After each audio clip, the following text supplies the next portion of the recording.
Okay, let's get started. We have 30 minutes and we want to give you back a little bit of time and leave some question and answer time at the end.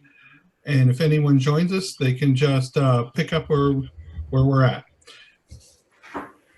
So what is Newristics Behavior MasterClass? Let's talk about it. It's a behavioral science masterclass that is meant to efficiently, in just 30 minutes, train pharma marketers and researchers on the applications of behavioral science. It's taught by behavioral science experts, of which Newristics has many. I am one of those. My name is Bill Engler, and I'm happy to do this. We're running it once a month, and it can be attended at no cost, and glad we have lots of people here that have been on the classes before, and that's great, and we welcome some more. We do limit it, so if you have friends or associates, please tell them to jump on it if you can. So a little bit about, just to ground everyone, I know most people here have an understanding of behavior economics. They've decided to look into this for that reason. And in specific, we're talking about decision heuristic science. And what is that? It's a component and related to behavioral sciences. It is really the focus on the decision.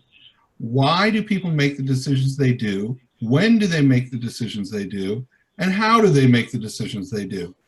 And really, what a decision heuristic is a mental shortcut. It's how we make 95% of our decisions every day. We use, some people, you may remember your grandmother called them rules of thumb. Well, science has now made it a little more organized and proved them out, and they're called decision heuristics, and they're mental shortcuts. So what we're going to look at is when you apply these mental shortcuts, your messaging improves dramatically, sometimes 2 to 3 times more compelling, the same message. But when it's rewritten to facilitate a decision heuristic, of which there are many, 600 plus, then it helps them make the decision. It efficiently helps them make the decision, and you can nudge them in the direction that you think is best.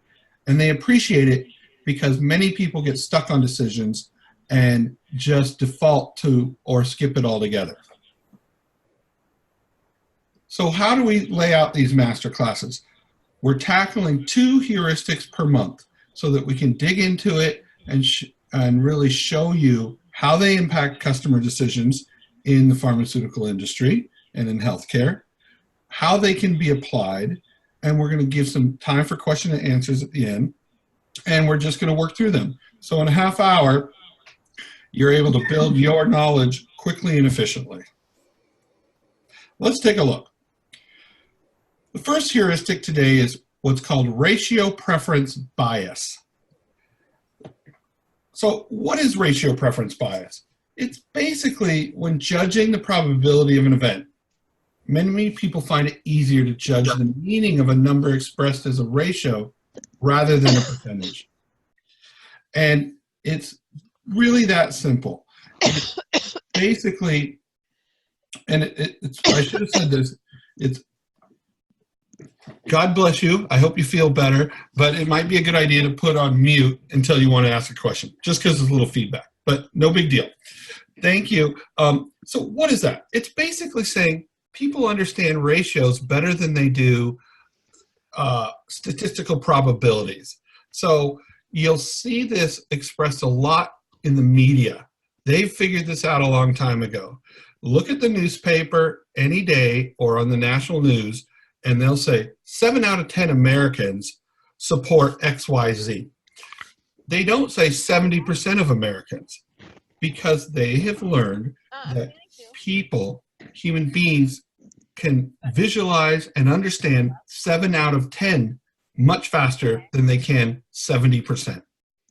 That's basically what ratio preference bias says.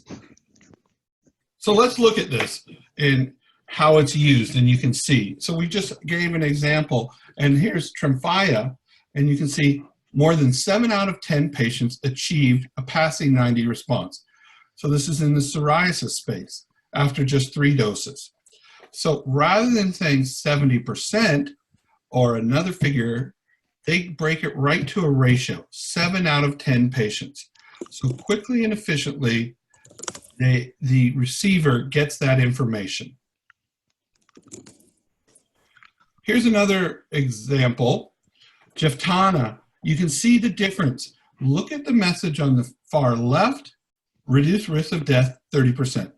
And look on the right, shrunk tumors in 3 times more men. Which is immediately more impactful and more compelling to you? As you can see, 3 times more is much easier for you to comprehend, get, and click into. And even with the data down below, it's simple and straightforward. Where the one on the left is, you have to work to understand it. And again, mental shortcuts, people don't like to work on this stuff. A doctor or a patient, when you're delivering a message, does not have time to think about it, take it back, reread it. You have seconds, and that's how all human beings are. And they make them 95% of their decisions that way. So that's where ratio preference bias comes in. We'll give another example here in a second. So here's an example from, I believe it's Jardiance, the diabetes space, and I'll just run it. It's a video, TV commercial. Type 2 diabetes, right? Yeah. Okay, so you diet, you exercise, manage your A1C. That's the plan. What about your heart? What do you mean my heart? The truth is, type 2 diabetes can make you twice as likely to die from a cardiovascular event like a heart attack or stroke. So you can see they break it right to a ratio. They use a graphic to illustrate it. They're not down to the detail of the actuals, you know, the exact percentages, but they make the point twice as likely, which breaks through and works for them. Type 2 diabetes, right?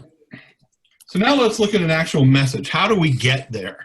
How do we actually apply ratio preference bias to a message that we may have? And you can see here's what we call an original message. This is a project we worked on. We got an original message. According to a meta-analysis of studies from 1975 to 2005, the 1-year survival rate of metastatic melanoma was 25%. Fine. We go through a process we call heuristicization, which is where you apply a heuristic to that message and rewrite it. Still delivering the same information, just differently articulated. Here we have a meta-analysis of studies spanning 30 years showed that 3 out of 4 metastatic melanoma patients die within 12 months. So where's the ratio in this? You can see it's that rather than the 30%, we've now said 3 out of 4. We've flipped it and made it much more compelling and arresting for people. That's really ratio preference bias. And we're only doing 2, so we can hold that, and if there's questions, we can come back to it. Let's now move to social proof. Social proof is an interesting heuristic, and it's used quite often and more in pharmaceuticals today. It's really this idea that we all have a tendency to mimic the behavior or take an endorsement of a group and reflect correct behavior in a given situation. So it's not being a lamb, it's not following the crowd, it's really taking that as an endorsement as what you should be doing and how you should be approaching something. So more peers who think an idea is correct, the more believable the idea seems to appear. And you'll see this in lots of advertising. And one of the reasons, especially in TV advertising, they'll show lots of people rather than focusing on one person, because this says the crowd is big, this is happening for a lot, I need to be, gives me more purpose to be part of that.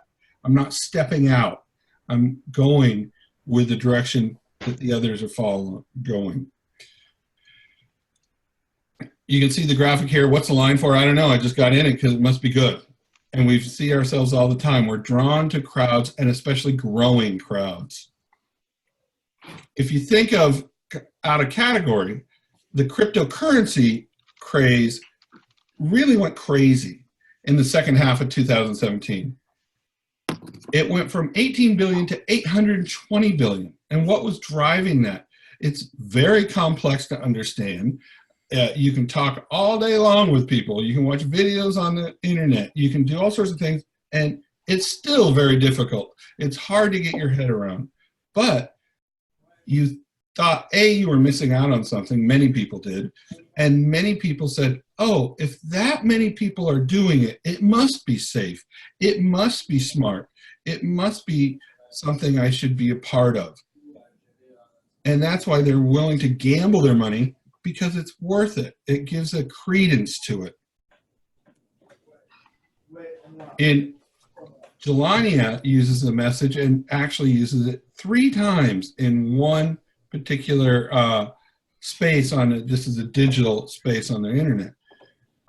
So they talk about worldwide experience, and they're focusing on that 255,000 plus patients are treated. So that's a lot of patients. So you can draw conclusions from that. And then you use 9,440. So now they're talking to healthcare professionals. So if you're a healthcare professional, a lot of people are prescribing it. And then a lot of patients domestically. So importantly, not only just giving you big numbers, they're actually defining a social group that their target can find and identify with. If you're a patient worldwide, you can identify that. If you're a patient in the United States, 101,000, that says to me that's a big group.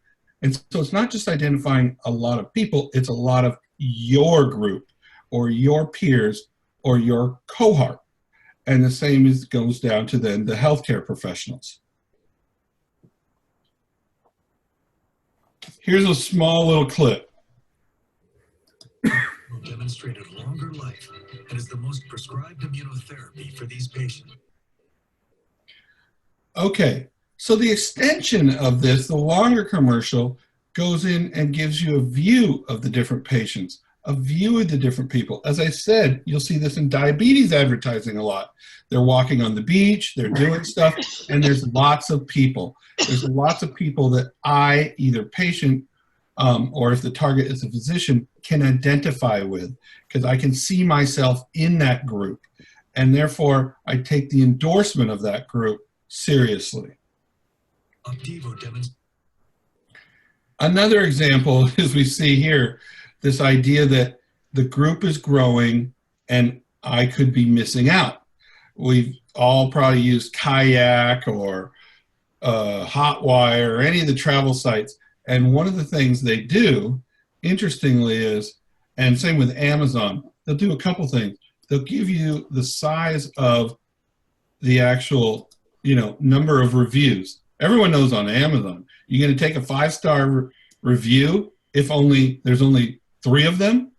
No, but when it's 2,000 and it has a 4.5-star review, you go, oh, that's a real kind of large social proof of this actual rating. The same is this idea that 22 people booked this property in the last 48 hours. So again, I feel part of a group. I feel safer as that group. I don't feel I'm taking a higher risk because nobody else is booking this property. So we've talked about 2 heuristics, and let's just kind of recap them and just establish. So we had ratio preference bias, where we understand probabilities better in terms of ratios than percentages. You've seen this kind of icon many different times, and it is very effective because it has both the numbers, and heuristics can be carried down into iconography or visuals or supporting elements as well. And now what we've done is reiterated that heuristic right in the actual visual, where you see 8 bodies out of 10 bodies. So I've now helped the receiver of this, or intended target of this message, to actually visualize, quickly understand, and grab what 8 out of 10 is, and the meaningfulness of it. Social proof, where we allow our behaviors to be more heavily influenced as the size of our group grows. So as I see myself as part of a group, whether I'm part of it or not, it can also help you realize what group you're in or get more comfortable with a group. And we'll talk about that in a second, of where we apply these different heuristics. I'll be there in a minute. So let's talk specifically. How do we use these two heuristics? So ratio preference bias, so we've broken it into physician and patient, but it could easily, you could break it further to payers and on down the line. However you segment your market and what you're trying to do, you can think about the right way to apply heuristics and which heuristics are correct in those different ones. So in this, if we're targeting physicians for ratio preference bias, it works well in disease states where treatment switching is a goal. So if you're saying you can use specifics and data and visualization of that to really get at the ratio so that it gives a meaning to why to switch. The probabilities are easily to communicate, and where that's important, it works well. Also in disease states where therapy superiority is explained through the use of data. So when you're really talking data like 6 times more effective, etc. For on the patient side, when you're trying to relay complex numbers or probabilities or facts that are really number driven, and you're trying to make it easy to digest and easy to understand, it works particularly well. It can make an arresting headline because it's very quick. It's that headline where it's not a mood-driven headline, which is sometimes appropriate. It's a data grabber headline, and it's usually can be done in just a few words. It works for unmet need messages. So especially, I'll give an example. What did I see the other day? ADHD medication, talking about 6 out, I may be wrong, but I'm doing it off the top of my head. 6 out of 10 children who are diagnosed with ADHD will have, will still have ADHD as adults. So I was quickly able to say, here's a group, and here's a piece, and here's an unmet need. It can work both for efficacy and safety, and even access messages. And access messages are interesting because a lot of groups struggle with this, especially with copay cards and all the other components, and they come out as, especially the question of, you could get this for $5 a month. And it always leaves a question in people's minds left of, oh, but that only happens to, that's like winning the lottery. That's not going to be for me. But when you can actually put a ratio to it and say 7 out of 10 who apply get XYZ, it can now really bring a more meaningful component to an access or copay or support program for patients. Social proof, on the other hand, if you dig in, it can counter popular existing therapies. So what do we mean by that? It means if you're a competitive, a third place, a new therapy coming into something that's very popular, you're going to want to actually fight this. And so heuristics, we talk in terms of feeding or fighting. So do you want to go with social proof and support it? That would be feeding. Or do you want to fight it and say, despite, or you put out the point of this many are doing this, and it's in the value of not being part of that. So of telling people, slow down, think about yourself and think about your situation versus taking your information from a large group that may not be the best for you as an individual patient or an individual doctor. It can accelerate a tipping point in a change of standard of care.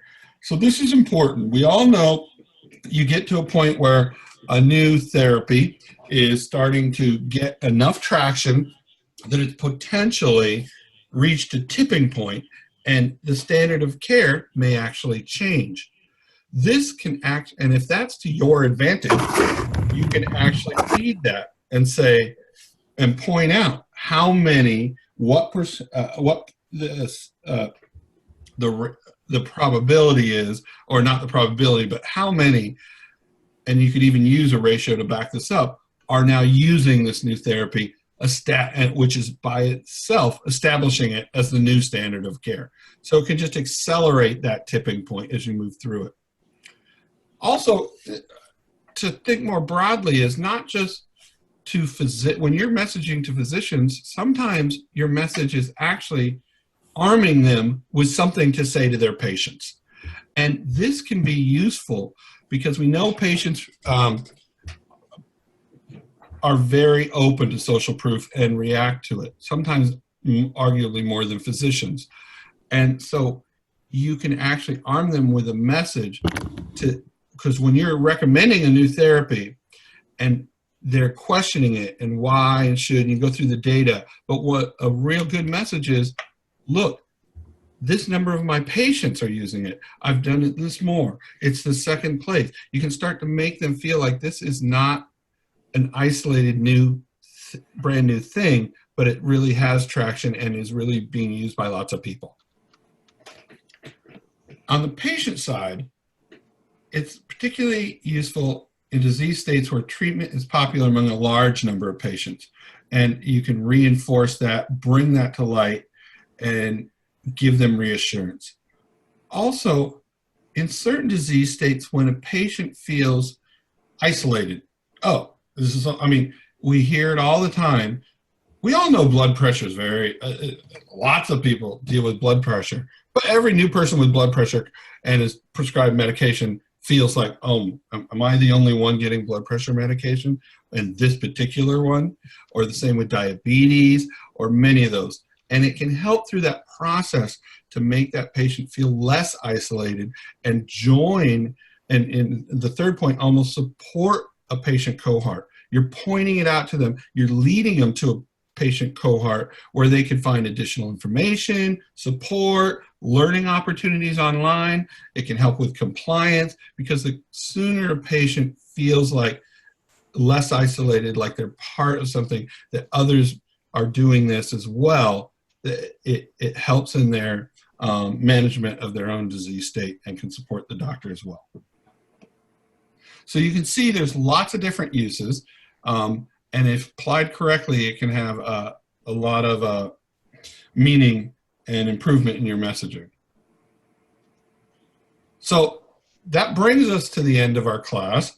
I think we did well on time. Well, we have 6 minutes, and you can either you can unmute and just ask a question if you like. If you prefer, you can just go into the chat room and ask a question, or I'll hold if there's no other questions.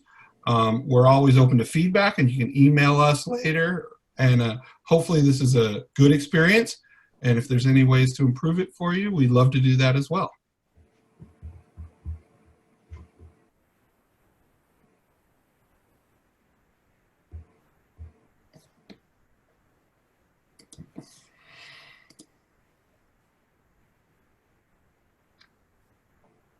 Okay. I just wanted to thank you for taking the time to describe this to us today. I really appreciate it. You're more than welcome. And thank you. And again, if you have any suggestions, we hope to, share this information. This is our 7th month, and we're going to continue it. And there's, as you can see, it's isolated every month, so you're not behind. People are here. You could argue are ahead. They've learned a bunch more, but you can join anytime.